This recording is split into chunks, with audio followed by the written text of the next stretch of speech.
Stay hungry, stay foolish.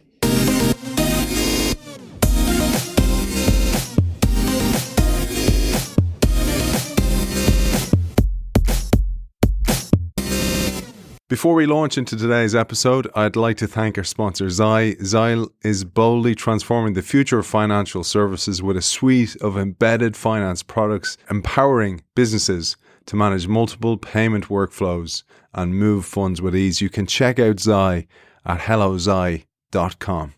How do you cope when faced with complexity and constant change at work? Here's what the world's best leaders and teams do. They improvise. They invent novel responses and take calculated risks without a scripted plan or a safety net that guarantees specific outcomes. They negotiate with each other as they proceed, and they don't dwell on mistakes or stifle each other's ideas. In short, they say yes to the mess. That is today's hurried, harried, yet enormously innovative and fertile world of work. Today's guest describes how, like skilled jazz players, leaders need to master the art of unlearning, perform and experiment simultaneously, and take turns soloing and supporting each other. And with examples from a wide range of industries, from manufacturing to military to high tech, he illustrates how organizations must take an inventive approach to crisis management, economic volatility, and all the rapidly evolving realities of our globally connected world. It is a great pleasure to welcome the author of Yes to the Mess, Surprising Leadership Lessons from Jazz, Frank Barrett. Welcome to the show.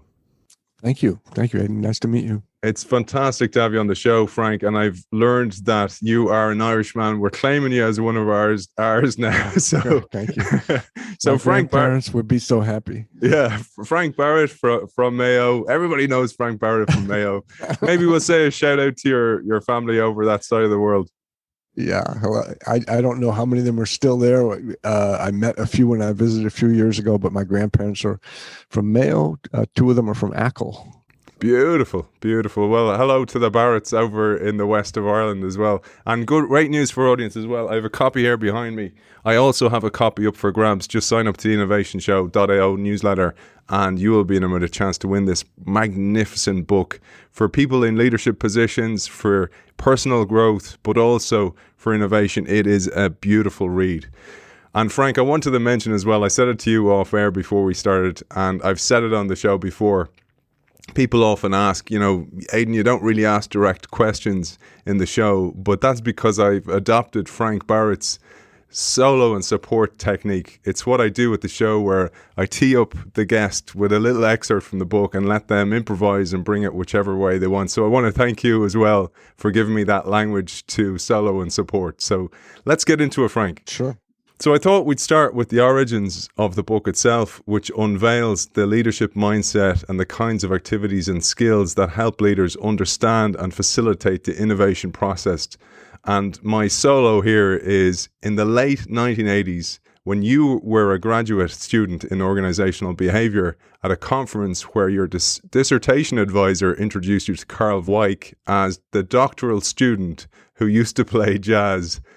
And indeed, you have traveled the world with the Tommy Lee Dorsey Band. I have a few of those albums. You led your own trios and quartets. And I have to say, you have got that magnificent jazz voice as well. I'd love you to share your origin story of this book. Yeah, thanks. You started it out there. Carl Weick is a giant in the field of organizational studies. If there was a Pulitzer Prize in the field, in my field, it would probably be called the Weick Prize. He's just a real frame breaker. Everything he writes is just magnificent. And it was at a conference, and my dissertation advisor, Suresh Srivastava, introduced me to Carl Weick. And of course, I was nervous because I'd read his work in a state of awe. And when Suresh said to him, Frank is the guy who is the jazz musician I was telling you about. Turns out Carl is a huge fan of jazz. And he said to me, "Are you writing your dissertation on jazz?" And I thought maybe he misunderstood. Does he think I'm a music student? But I was puzzled and said, "No, I'm actually writing my dissertation on teams that are going through a major transformation over at the Cleveland Clinic where I was doing my dissertation. And his question sort of resonated with me because I realized I'm studying teams for my dissertation, and on weekends I'm playing in a jazz band, with 3 or 4 other guys, and it dawned on it just sort of puzzled. Why would he think I'd want to study jazz? I'm studying groups and teams through time, and then all of a sudden it occurred to me, well, gosh, jazz bands are teams. They're also groups. And what's the nature of a jazz band? If we were to look closely at what jazz bands do, it might really give us some insights into what a good learning organization looks like. And I just started, these little explosions were going off in my head.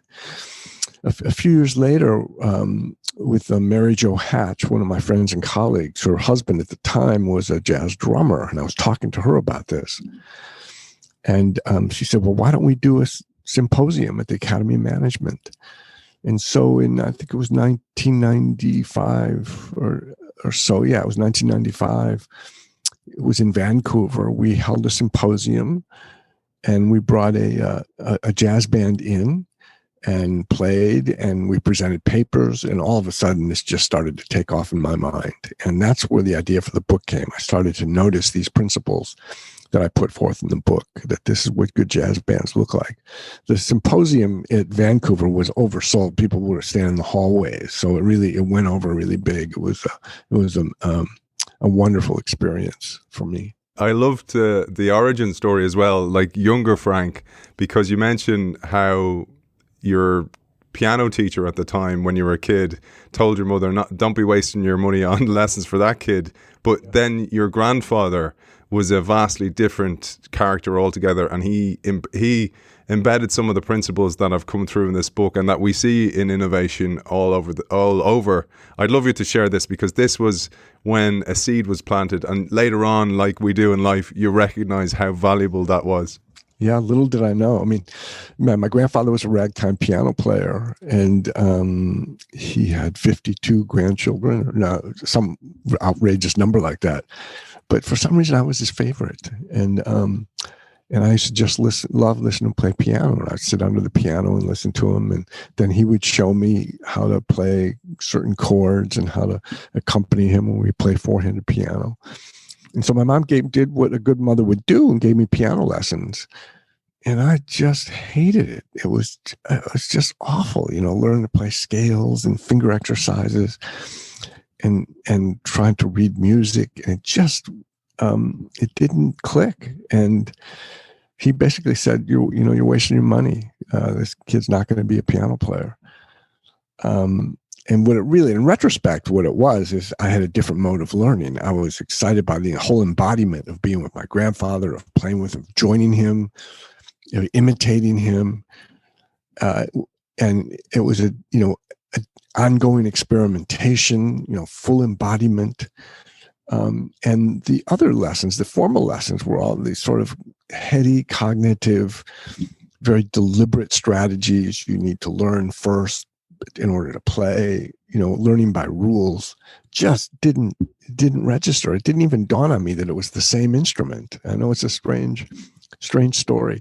And I often have to say, and I often, in retrospect, wish I had been a better student and more deliberate and take classical lessons and learn how to play classical piano. Later in my life, in my 30s, I did start to study Bach, and I played some Bach fugues and preludes, just because I realized they were beautiful, and Bach himself was improvising. So I learned more and more. I admired more and more classical piano. I'm not a good classical pianist, and I'm not a great sight reader because I didn't learn in that mode when I was younger. But I'm happy with the way I learned. Yeah, and I think it's such a valuable lesson, and it leads us up nicely to the first of the 7 principles. And for audience, the book is broken into 7 principles, and Frank alternates beautifully between jazz, the lessons from jazz, and then organizational lessons, innovation lessons, organizations, how they innovate, etc. And the very first one is almost provoked by what you said there, because oftentimes you see this, and I've seen it in sport, Frank, for example, or you see it with management. People go to school, do an MBA, they learn a way of business should be done this way, and then the world of work is in turbulence and they can't deal with it. They're like, but the rule book says this, and they can't get off script. And as you say, they can't master the art of unlearning. And this is absolutely core to both jazz and to innovation. Yeah, it's a counterintuitive thing to say to master the art of unlearning, but what it means is that we tend to learn rules, principles, habits that serve us in certain conditions, but we tend to overlearn those, and they can get in the way of paying attention to what's happening in the moment, in real time. That we became more loyal to what I call it a success trap or a competency trap. That it worked before and we'll do it again. But in the current moment, something else is called for. When we live by habit, we close ourselves off to other things. Habits are important. We need habits. We need to be able to rely on tried and true ways of doing things without having to rethink and redecide every time. But they tend to be overlearned, and they get in the way of noticing, glimpsing innovative possibilities. So that's what I think jazz players do, is they learn licks and phrases, and we memorize solos, and we have certain things we rely upon.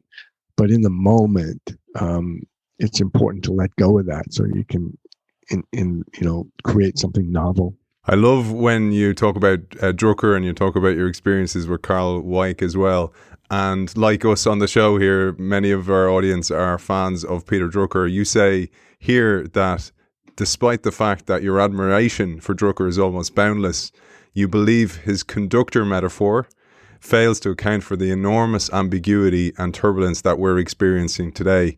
And you're drawn instead to the analysis or the model introduced by Weick in his influential paper, Improvisation as a Mindset for Organizational Analysis. Because Drucker said, as you said, that he likened the leader of an organization to a conductor, and that they just called for the notes when they should be played, etc. But we don't live in that world anymore. And that's a real struggle also for leaders of organizations, because they've been taught that way. Back to what we talked about earlier on, they've been taught to play the scales for a rote world, but that certainly doesn't exist anymore. Exactly. I think the meaning that Peter Drucker was going for is still relevant. I think he was trying to say the reason conductor is a good metaphor, he was saying, is that the leader needs to sort of orchestrate all kinds of knowledge specialists. There's these diverse knowledge specialists out there, cellists who are great, trombone players who are great, and they're separate.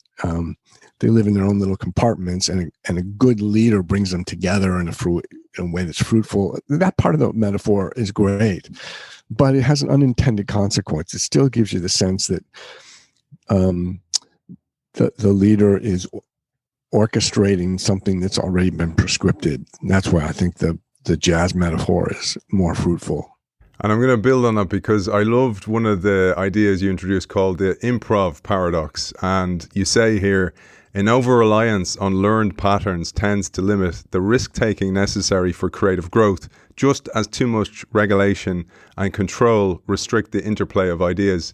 In order for musicians and leaders in organizations to strike a groove, they must suspend some degree of control and surrender to the flow. I love that concept, because we've talked about Mihaly Csikszentmihalyi's idea of flow before, but in music and in jazz, you call that in the groove. Yeah, hitting the groove is very similar to what Csikszentmihalyi meant by flow, except that it's social. It's not just the individual experience. It's when the band is in the groove, when everybody's feeling the beat at the same time in the same way, and the music's sort of taking off in ways that are surprising you in real time. And the interaction is really tight. And people are sort of reading each other, or feeling each other's movements, where things are headed, having delightful surprises. That's what being in the groove means. And what gets in the way is often relying on comfort, relying on what worked in the past, learned patterns, as you mentioned.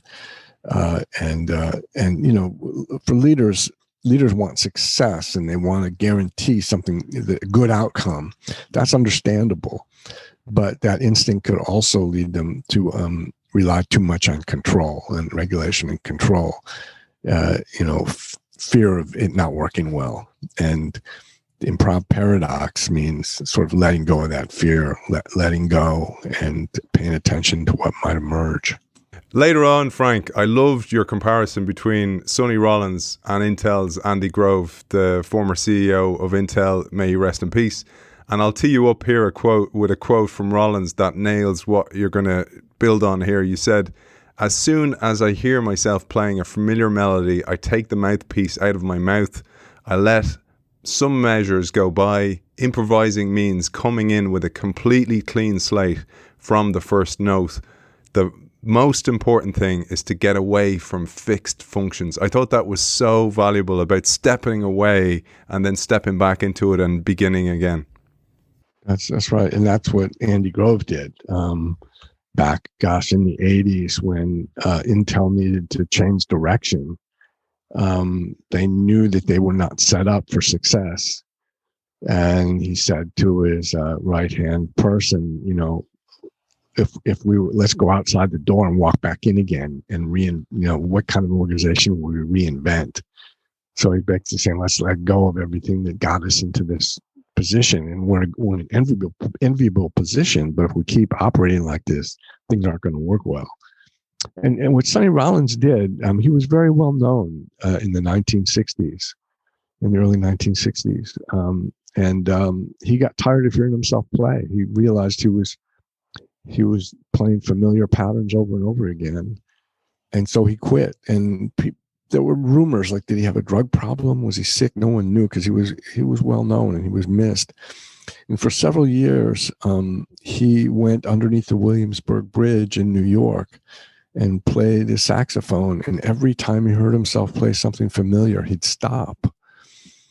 And then he'd start over again. And he'd just play. And if he sounded familiar, he'd stop and start over, so that he was playing novelty on purpose over and over again. He was literally remaking himself.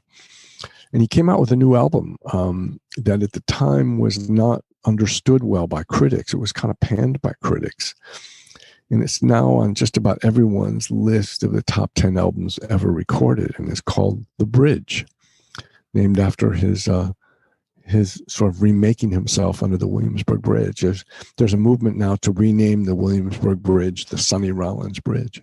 That's so good, man. Isn't it so amazing that when you see people take those leaps of faith and lean into who they really are, they inevitably work out, and at least they end up with no regrets as well. And I just love that story about Sonny Rollins as well. But I'll keep moving, Frank, because we have 6 to go and we're running out of time. Frank's under time pressure today. But I'll move on to principle 2. So this is all about the art of improvisation, and the whole idea there about Sonny Rollins trying things, listening to himself and the echo under the bridge, etc. And you say here, improvisation grows out of a receptivity to what the situation offers, and thus the first move is a yes to the mess, a state of radical receptivity that all jazz musicians yearn toward. This is the second principle, yes to the mess, the title of the book, Developing Affirmative Competence. And I'd love you to share this one. Yeah, it's the mother lode that makes jazz work.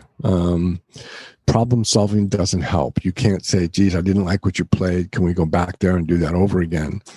Problem solving is the opposite of affirmation. And problem solving is important. We need to be good problem solvers, but that's not where the art of innovation lies. What makes jazz work is that you said that this receptivity to whatever emerges with a bias toward the yes, that this can lead somewhere positive, and to stay in that framework. I often said that a jazz band is a community where people are perpetually saying yes to each other.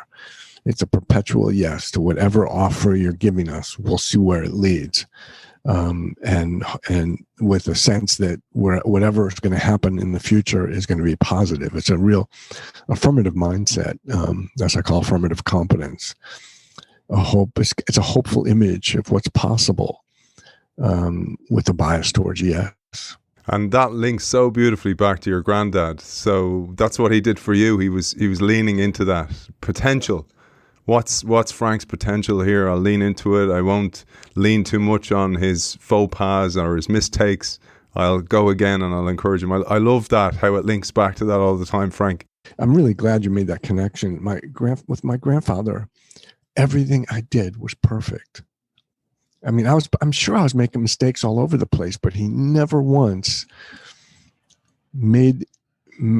communicated to me that what you're doing is wrong and you need to get it better. Which is what was happening in my formal lessons. Is my teacher was correcting mistakes constantly. My grandfather never did that. It's like every gesture I made was beautiful, and little did I know how rich that was as a learning environment for me. It's so powerful, Frank. Because I was reading your book while my son, he's 8, he's really leaning into sport more and more, and he hadn't really shown much of an interest in sport, but he asked me to go out and throw the ball around with him, kick around, and I've been doing that. I'm just emphasizing when he's doing things right, and when he doesn't, it's not that he's making a mistake. It's like he hasn't been shown how to do it yet. But this was why I'm sharing this. It manifested then. We went to these fun escape rooms, that activity and it was a kid's version. And because I was leaning on all the things he was doing positively, he thought differently about escape rooms. So there was me, my wife, my other son, and him, and he's the youngest. And we were all looking at this, trying to figure out the puzzle. And he thought about something that none of us thought about. And it saved us so much time on the room. Like, he hacked it, essentially.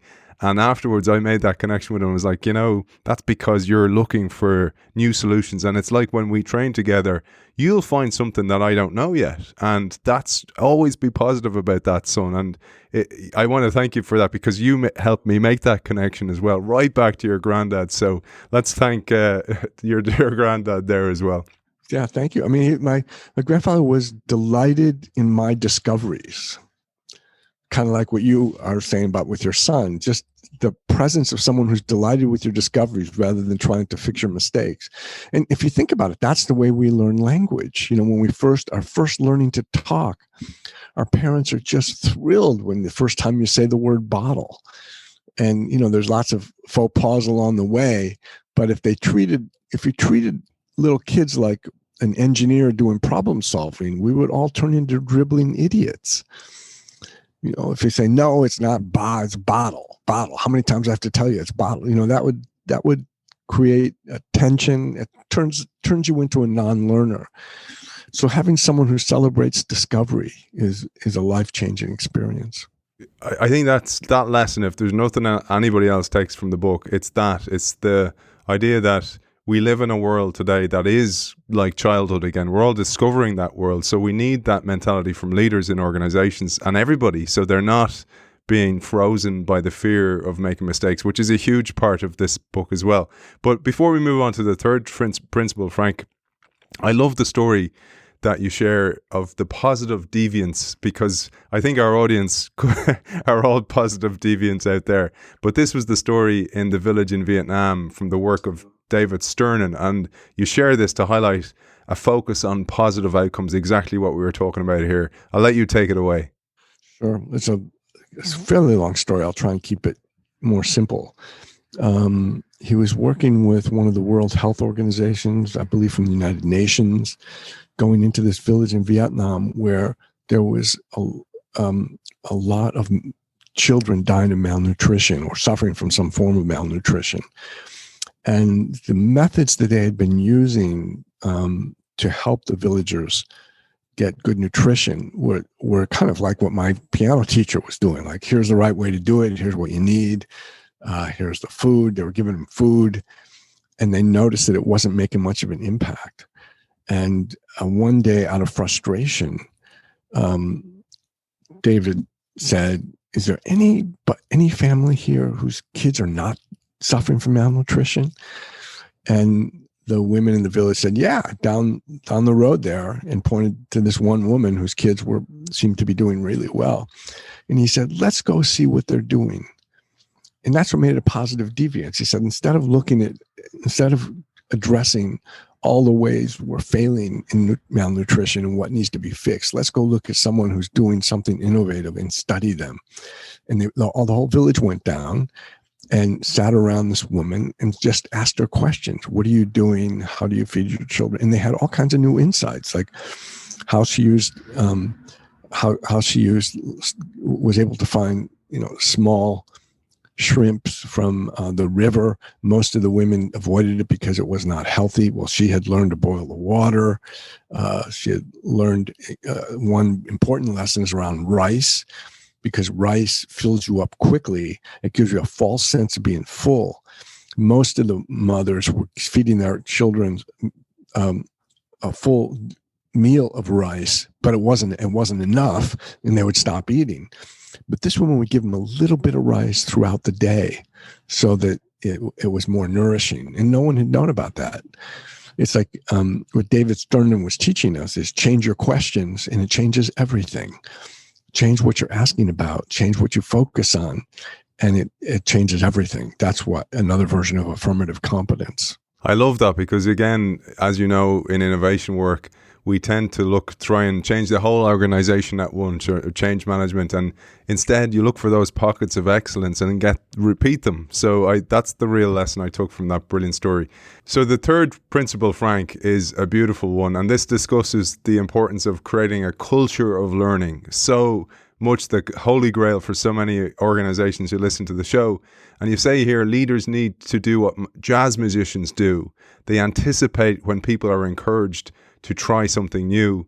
The results will be unexpected and unexpectable, including errors that we talked about earlier on. And you say innovative cultures maximize learning by nurturing a mindset of enlightened trial and error. I love that term. And that allows managers to take advantage of errors to offer new insights.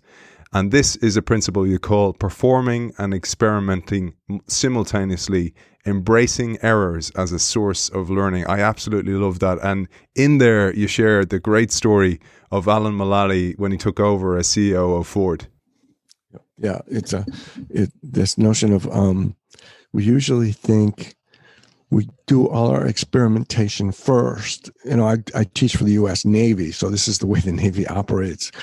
And it makes sense in some conditions. I mean, if you're running an aircraft carrier, you can't be experimenting with how different ways to land planes. There are certain things that are reliable. You need to learn reliable rules. But again, that's an overlearned muscle in most organizational situations. We think we have to get all our experimentation out of the way so then we can perform brilliantly. But with the question I'm asking, is it possible to be experimenting and performing simultaneously? And that's what I think jazz bands are doing. They're experimenting in real time and turning it into a performance. And it means, in particular, pay attention to how you treat errors. Do you punish failure more than you reward success? If so, it's a formula for eventual disaster. To treat errors as a source of learning. And what Mulally did at Ford when he came in, and of course he was a new CEO, and everybody wants to impress the CEO. And his vice presidents and directors, we had them each go around and present their ideas, and had reports, version of annual reports. And he stopped it in the middle and said, "Is it possible everybody is so damn perfect? Is this even possible? I can't believe there hasn't been some mistakes made." And he challenged them to talk openly about mistakes they've made, or things that they found temporarily embarrassing, or things they had to adjust to that were unanticipated. And it changed the entire conversation. He made it legitimate to talk openly about disappointments and ways that people had made mistakes that they had to adjust to. That's an important intervention. Huge intervention. And there's a killer line here I'd love to share. You said, failure, after all, is an inevitable part of risk and experimentation. And that is such a take home for many of us. And you raise next a beautiful term, what critic Ted Gioia calls an aesthetic of imperfection. And here you say, rather than grade the success or failure of individual creations based on some external standard of perfection, such as one might find with classical music, for example, Gioia argues that with jazz, there is a need to evaluate courageous efforts. Such an aesthetic would involve evaluating the entire repertoire of actions that the musicians attempted, the beautiful phrases combined with the clunkers that were the result of risky efforts, the same expansive efforts that no doubt produce beautiful passages. I absolutely love that as a concept for business. Thank you. Ted Gioia has a blog. I can't remember the name of it. He just won 2 big awards for it, by the way. He's a wonderful jazz critic. And as you were saying this, I had a sense of sadness. And my sadness is what's happened to the recording industry nowadays. When people are making records or recordings, a lot of the effort is in production, the post-production, to edit out all the errors to get the recording to be perfect, as opposed to the live jazz recordings from, back in the 40s and 50s, where every effort was recorded and you get it just the way it was. And there's something beautiful about the raw experience of watching people trying to extend their reach and in real time, and watching them work it through.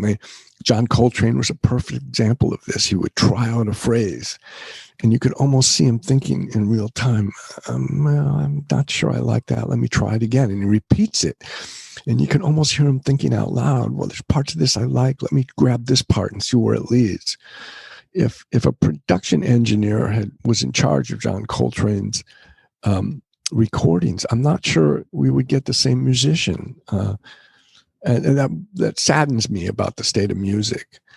But to come back to organizational life, I think it's important. Like when we do performance appraisals, couldn't we include an item that says something, a time you made a courageous effort or made an expansive effort with no guarantee that your effort was going to be a success? And just based on that, I think we would go a long way to creating a learning culture in our organizations. And again, let's not be naive. There's times where replication of success is absolutely essential. If an aircraft carrier, if 12 planes take off, you can't have an attitude that says, let's try different ways of doing this. And if 90% of the planes return, it's a good day. That's not a good day. There's non-negotiable. So we're not talking about that. And we're not talking about failures that are a result of bad effort or laziness or failed effort. Those things need to be attended to with an appropriate mindset. I'm talking about efforts that are stretches, that stretch to try to go beyond a comfortable limit. Those kinds of efforts need to be rewarded. There's I don't know, have you heard, Frank, of the Crazy Penguin Award? Have you heard about this? I think it's Google who offer this. No. So you'll love this, man. It talks to what you were talking about there. So the whole idea is, if you think about when you see these images of penguins on the side of an iceberg, and they're kind of all hesitating to jump off, and then one of them will go for it. And if you put yourself into the mind of that penguin, it's like there could be sharks down there, there could be rocks, I could get impaled on a spike of an iceberg, and one penguin goes for it. So Google called this, for courageous efforts, the Crazy Penguin Award, which will go beautifully with your concept. Great correlation. I'll build on this because you gave a great example here, and many of our audience won't have heard this. I certainly hadn't heard this one before. I absolutely loved it. This is the inventors of the HP printer, the Hewlett-Packard printer, and how they sounded like a jazz musician, both in their relentless tinkering and tolerance for mistakes, and how in their fundamental restlessness with the status quo, they achieved something great here. And I wanted to highlight that story because it demonstrates that breakthrough innovations do not have to come from outsiders. They can come also from within an organization. Yeah, exactly. The HP really reinvented the printer, but they did it by making a bunch of mistakes along the way. And engineers were tinkering with things and sharing experiments with each other. Basically, they were experimenting out loud, and it was legitimate to talk about what you're trying and what's not working. And because they kept that mindset going, they were able to get some breakthroughs. You were saying there earlier on about the listening to music where, let's call it earbrushed. It's not earbrushed out the mistakes and the beauty that can have. Like I think about people like Billie Holiday and the pain in the voice and it's that almost torturing the note that actually makes it so beautiful. And this brings me to this idea of, and you talk about athletes as well, where they're touching the edge of chaos as well. And this actually brings us beautifully into the next principle, which is also this concept of K-order. We've had a great honor on this show, Frank, of having a 7-part series with the man who coined that phrase, Dee Hock, who's the founder of Visa. Yeah. Amazing episode. And that's at the heart of most of what he talks about. This is about minimal structure, maximal autonomy. And K-order and this idea of complexity is at the heart of jazz musicians as well, and should be at the heart of the organization in this world that is in a bit of chaos. I think that this is one principle that if we could get this right in organizations, it would have enormous payoffs. Because what's happening often is we structure the hell out of things because we want guarantees of outcomes, and it usually comes from a place of fear. So we have report outs that are due.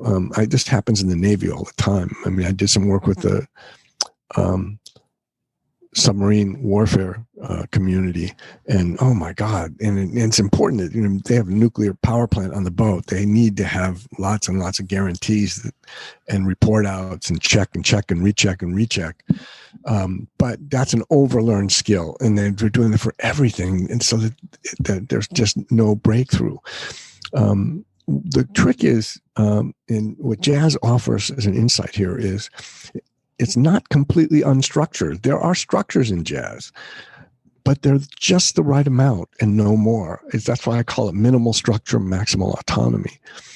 And it's structured through time, that we know at a certain measure what chord changes are appropriate. When it gets to the 8th measure, we're all going to be orienting ourselves to D minor. But I have no guarantee what you're going to do with that. You could take it in all kinds of different directions. Neither one of us had anticipated. But the fact that that's there, that it's impersonal, we don't have to stop to negotiate it, just the right amount of structure. And we could do that in organizations. Some do that well. Sometimes it's just a phrase. Like for Nordstrom, the great Nordstrom department store has this phrase, delight the customer. It's not a lot of clarity. It's just a suggestion for ways to embellish your activities. And the stories that come out of a place like Nordstrom are mind-boggling. Like, one of my favorites is this woman bought a dress at Nordstrom's. It was in Chicago in the month of January. She went out to her car, and her car had a flat tire. So the salesman is thinking, delight the customer. He went out and changed the tire for her. Now, can you imagine an organization where the boss says, what are you doing? I don't pay you to change tires. He didn't ask anybody's, advice, didn't see if it was okay. He just embellished on this phrase, this minimal structure, delight the customer. And you know that customer is probably a customer for life. He won some loyalty. So minimal structure, maximal autonomy. I love it. And again, it goes back to that, what we're talking about, your granddad, and hopefully me as a dad as well, my son, is you want them to be themselves, and you want to give them edges so they don't go beyond the boundary, but you want them to fill it themselves. And you give a great example of this, again, in art. Essentially, this is with acting. And you say, for example, Robert De Niro, he likes to embellish the character and actually come up with scenes that come from him and lines that come from him because he believes that's what that character would say. Yep. Yeah, he's got just enough background. The way he studies acting is now become pretty famous, but he almost takes on the character, puts on weight just like the character did, takes up lifetime habits, the way the person gets up in the morning and whatnot. What he's doing is embodying sort of the whole mindset of what that character would do. So in real time, would come out with a line that the Robert De Niro himself would never do, but able to do so because he's got the minimal structure of what this person is like, that he can branch off and modify as appropriate and create novelty. I was thinking about this, where you bring it then to the organization, because again, a lot of CEOs listen to the show, and you mentioned again your experience with Carl Weick, and he suggests that one organizational equivalent of minimal structure might be credos, visions, slogans, mission statements, and trademarks. And you give the example of FedEx, the world on time, which is broad enough for people to fill, like you were saying with Nordstrom. Because I was thinking about that, where this makes you think beyond the arena in which you compete. So you can actually look for innovations in adjacent businesses or adjacent industries, etc., and think outside the box, literally. Yep. Yeah, that's right. That's exactly right. The FedEx example, the Nordstrom's example, and then let go. That's the next move, is to let go and let people flesh out what that phrase means. And you say here as well, by saying yes to the mess and valuing the art of improvisation, leaders can create the conditions for guided autonomy. I absolutely love this language. Identifying the limited structures and constraints that facilitate coordination around the core activities. This means maximizing opportunities for diversity rather than insisting on unity or too much agreement. By hedging against the trap of too much consensus, leaders give subordinates additional freedom to experiment and respond to the sort of hunches in which true innovation is often found. That was an absolutely killer line, and I'd love you to maybe riff on that one, Frank. Sure. We talk a lot about the importance of creating consensus and building consensus before taking action. To an extent, that's really important. But we also need to be aware of the danger of too much consensus and too much agreement. That can be in a jazz band. Too much agreement is a disaster. You don't want too much agreement. You want just enough agreement on just the right things, just enough consensus that allows a lot of freedom to follow hunches, as you mentioned. And as leaders, I think that's important to remember. Like, what is the non-negotiable that all of us need to hold true to? What is the real non-negotiable? That's worth a really good, deep, soul-searching conversation for leaders, for organizations. And then let everything else go. Let it go. It means sometimes there'll be different opinions. Maybe they'll contradict each other. Let the contradictions and the paradoxes come to fruition and see where it leads, as long as this one particular non-negotiable is not violated. That's lovely. It's such great language and mental models for people to build upon as well. And the beauty about this book is they can bring it whichever way works for them, actually, and works for their organization as well. And the fifth one is kind of linked to that. This is jamming and hanging out, learning by doing and talking. And this for me was one where I don't do enough of this, actually, where you're thinking out loud and you're listening to others' opinions they're building on what you're saying here.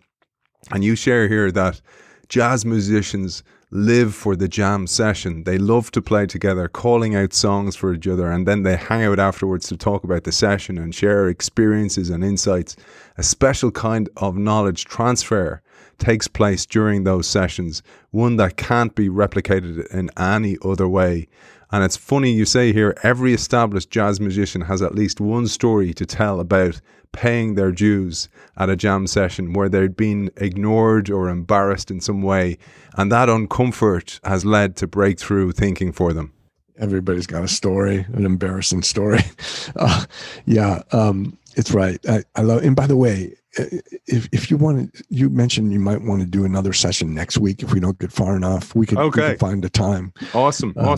Monday through Wednesday, I have some availability, so we could talk about that. But jam sessions.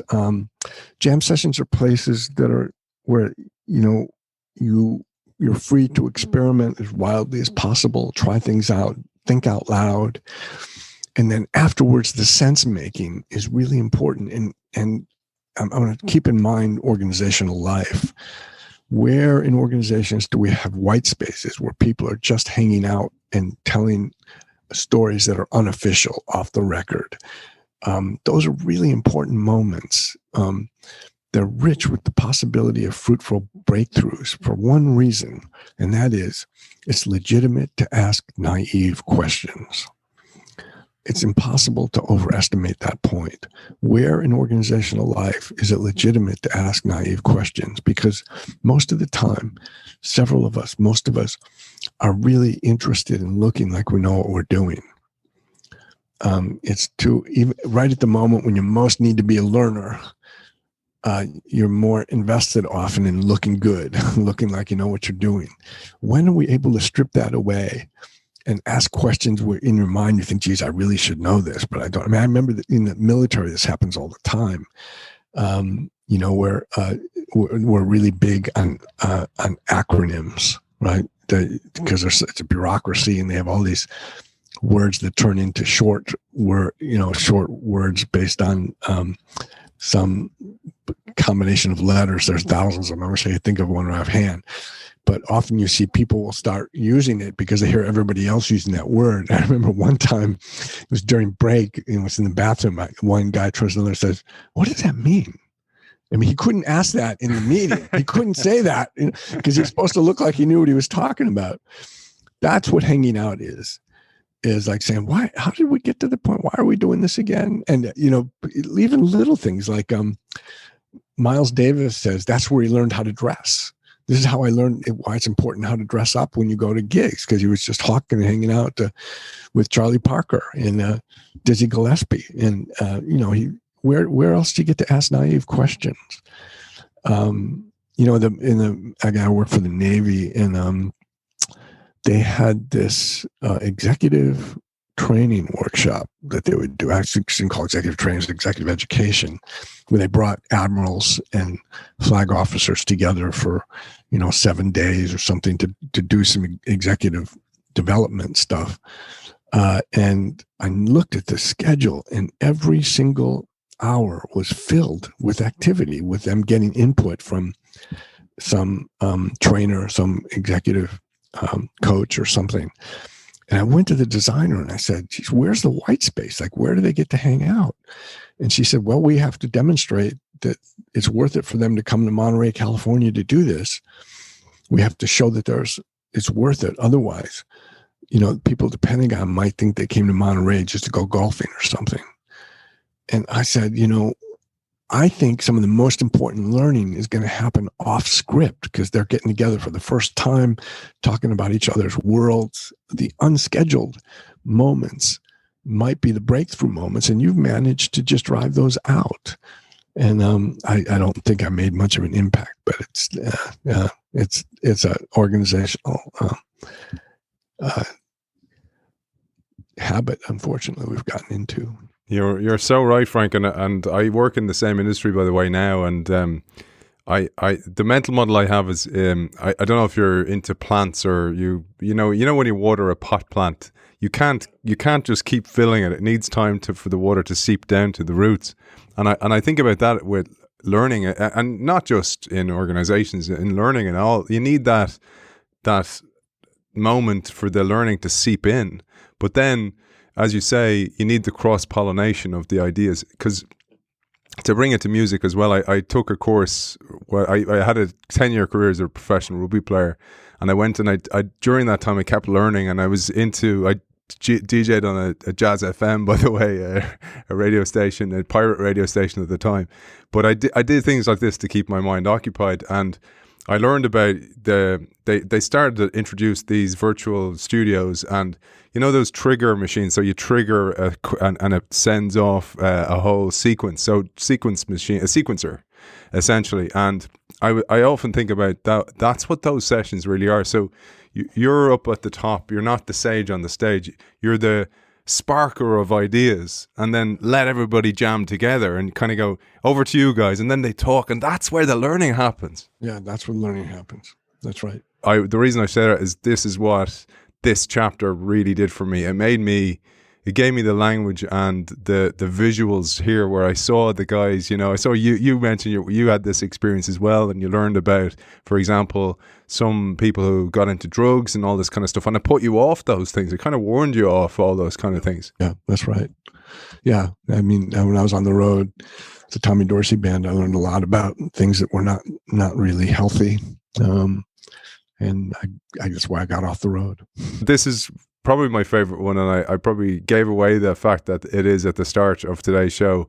It's taking turns soloing and supporting, and this is followership as a noble calling. And again, I'll tee you up with a solo here from the book, and there's so many, by the way. My notes are so compressed here. I've tons of emails. I send myself emails, Frank, all the time, so tons of emails I've sent myself.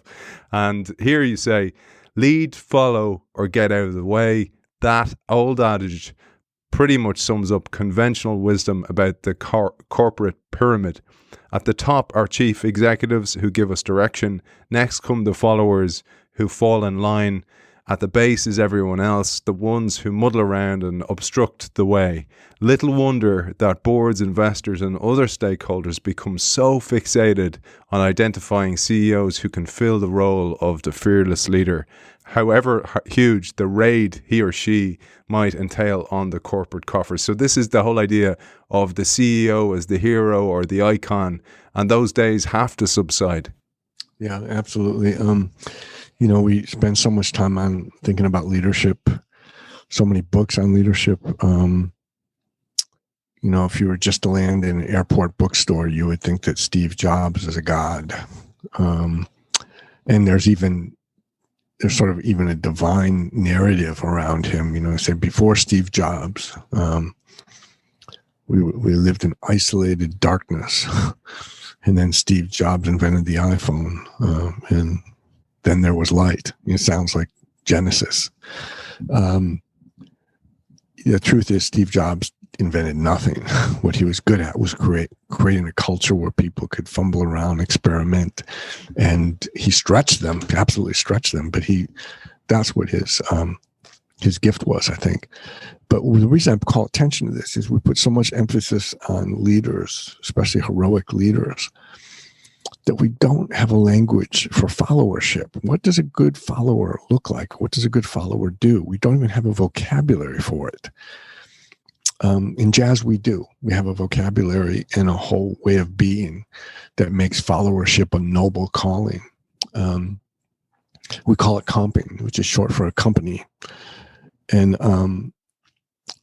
what the person doing the accompanying does, so your whole mission in life is to make the soloist more brilliant. So when the soloist is soloing, you get out of the way after playing a lot of notes, you feed them ideas, you mirror back to them, but your entire mission is to help that person happen. And it'd be great if we had some vocabulary like that in our organizations. Could you imagine, in performance appraisals, what if we had an item in performance appraisal that says, how well did you serve as a catalyst for someone else having a breakthrough? Or in what ways did you support someone else's project even though you did not get credit? In what ways did you help someone think out loud so that they could arrive at new insights? They're very subtle moves, but they're moves that have to do with helping ideas move forward, helping the soloist solo without the ego investment of making sure that people know it's me. And what makes it, like I said, make it work is people take turns. There's a great study done at MIT. MIT, wanted to ask this question: is there such things as smart groups? We know IQ can measure individuals, but is there an equivalent of an IQ of a group, an intelligence of a group? And being good scientists, they studied hundreds of groups and looked at the successful groups versus the groups that were less successful. And they discovered three things that are the qualities of good teams and good groups. First is there's a lot of turn taking. Is that one or two people didn't dominate, so that participation was distributed. somewhat equally, and people were able to participate somewhat equally. The second point was there were lots of questions and curiosity, especially affirmative questions. So there was curiosity expressed in the group. When participation is distributed and there's a lot of curiosity, the group gets smarter. And then the third thing puzzled them because they didn't know why it helped, but they reported it. Being good scientists, they reported it. And what they said was, when there's a critical mass of women in the group, when all male groups are not as smart as groups that have two or more women.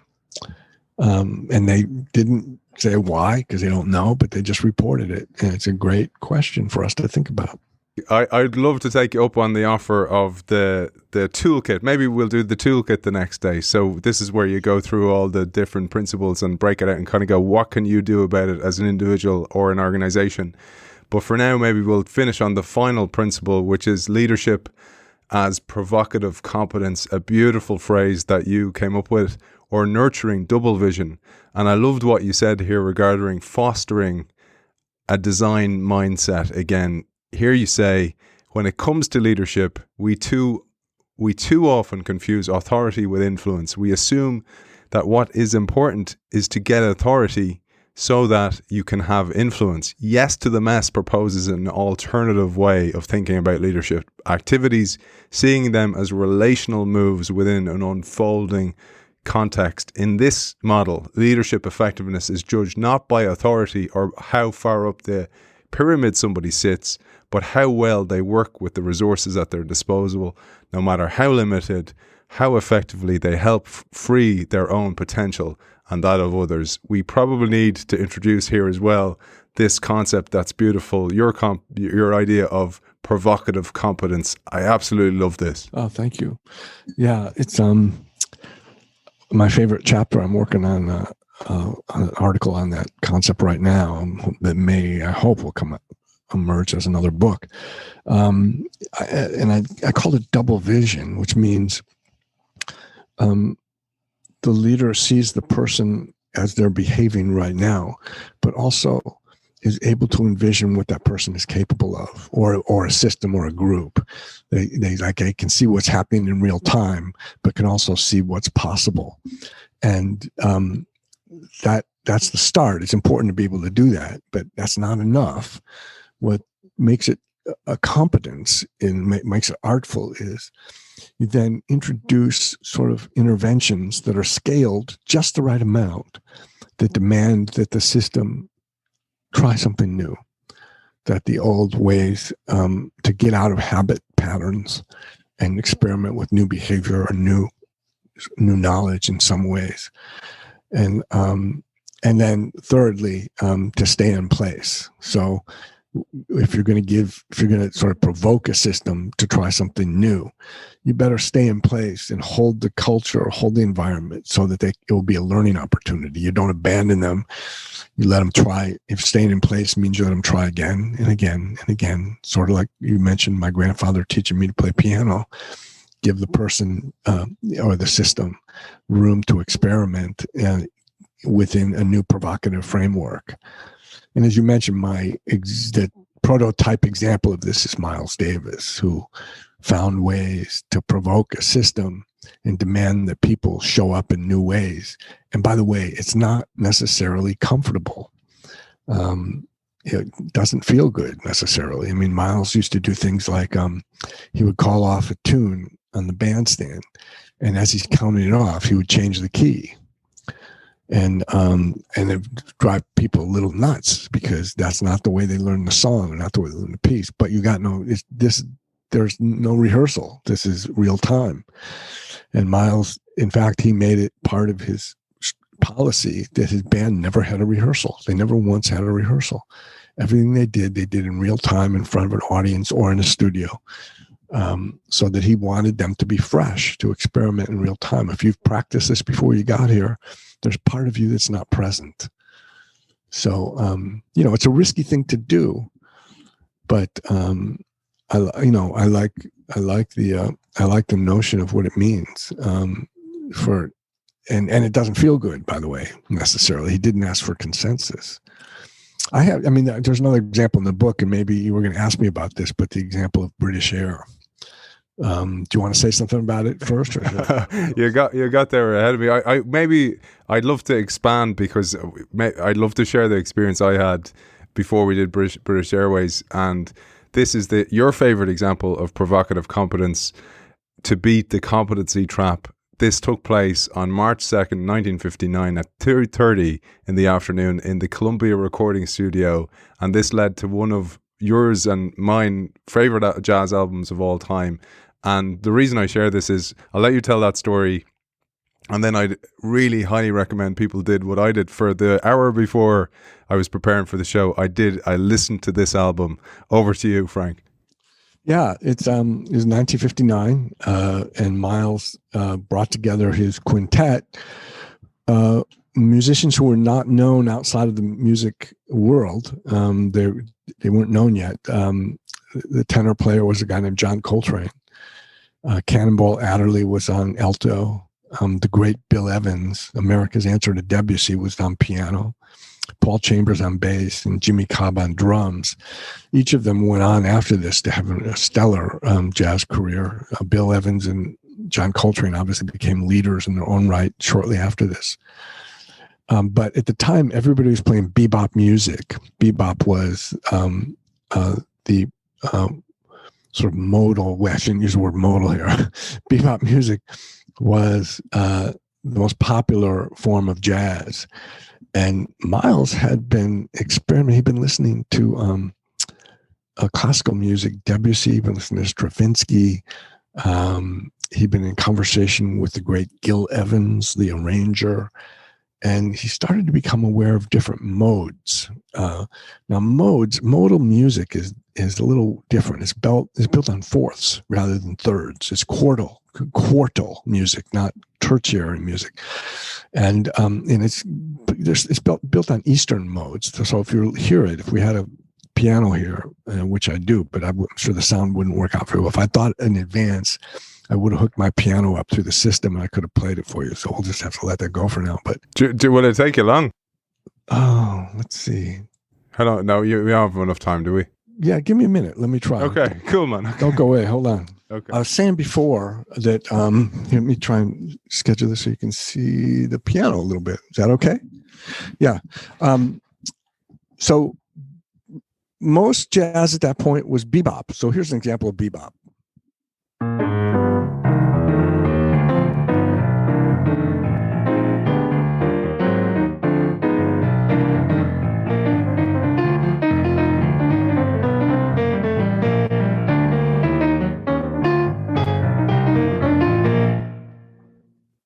Nice. Now, you can hear that okay? Perfect. A couple things about that. It's really fast, it's hard driving, and a lot of chord changes. And what Miles Davis did when he introduced modal music was music based on fourths. So here's what this sounds like.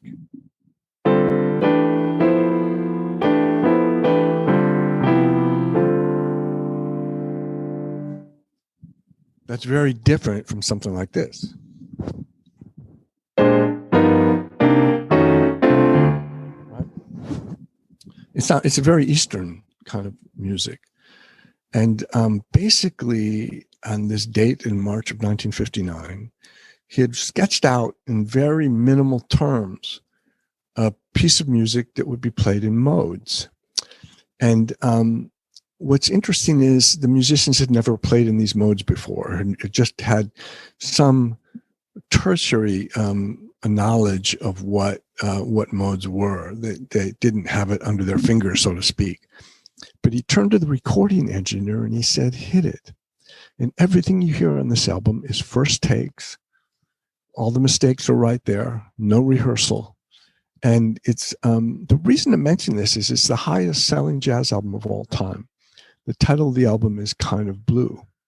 And the very first piece, which I assume you listened to this morning, and maybe you want to play, it started off, you can hear them, almost see the musicians thinking out loud if you listen real closely to what's happening. It starts off with the bass player Paul Chambers playing this line.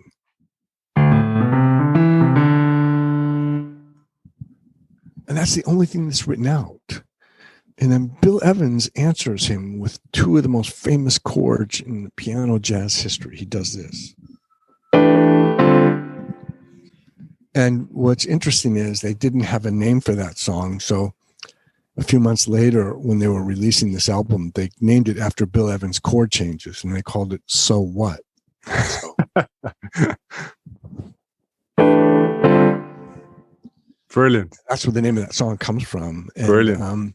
You can almost hear the musicians thinking out loud and becoming more confident as they went.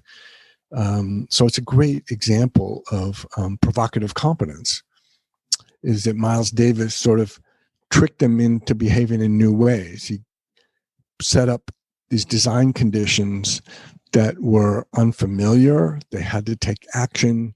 He stayed present as they tried again and again.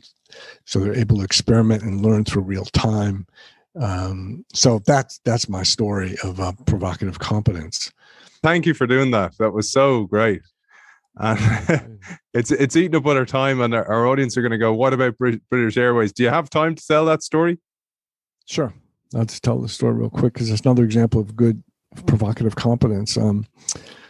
Back in the late 70s, early 80s, British Air was having trouble with customer service. And they did an offsite to try and understand what they could do to help to be more innovative in how to respond to customers. And while they were it was in a hotel when they were doing an offsite retreat.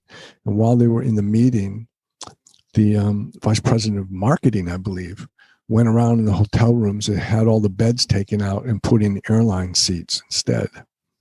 So that night when they went to bed, they were sleeping in the airline seat. Brilliant. And it's a great disturbance. It's a disruption. And then they came up with all kinds of new ways to make airline seats more comfortable for people.